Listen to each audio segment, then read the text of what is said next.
তাদেরকে পুনর্বাসনের জন্য আজকে মানে ভারতীয় নীতি নির্ধারকরা তারা নানা প্রচেষ্টা চালাচ্ছে। পৃথিবীর যত বড়ই শক্তিধর দেশ হোক, তারা যদি মনে করে এদেরকে আমরা নিয়ন্ত্রণে রাখবো, বশে রাখবো, এদেরকে আমরা দমিয়ে রাখবো, এদের উপর আমরা মাতবরি করব, এদেশের মানুষ সেটা কোনোদিনই সহ্য করেনি, এখনও সহ্য করবে না। এই দেশের মানুষই নির্ধারণ করবে তাদের শাসক কে হবে।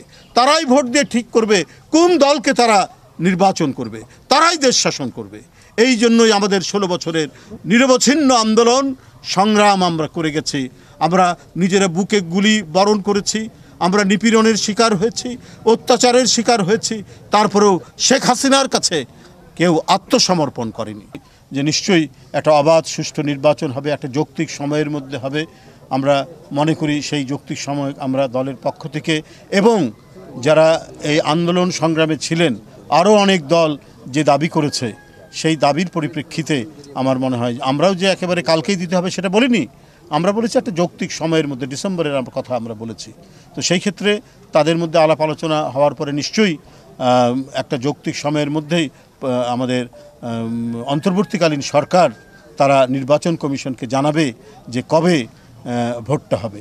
তা আমাদের বিশ্বাস জনগণের দাবির প্রতিফলন হবে সরকারের সিদ্ধান্তের মধ্যে। জনগণের টাকা লুট করেছে, লুট করে সে টাকা পাচার করেছে।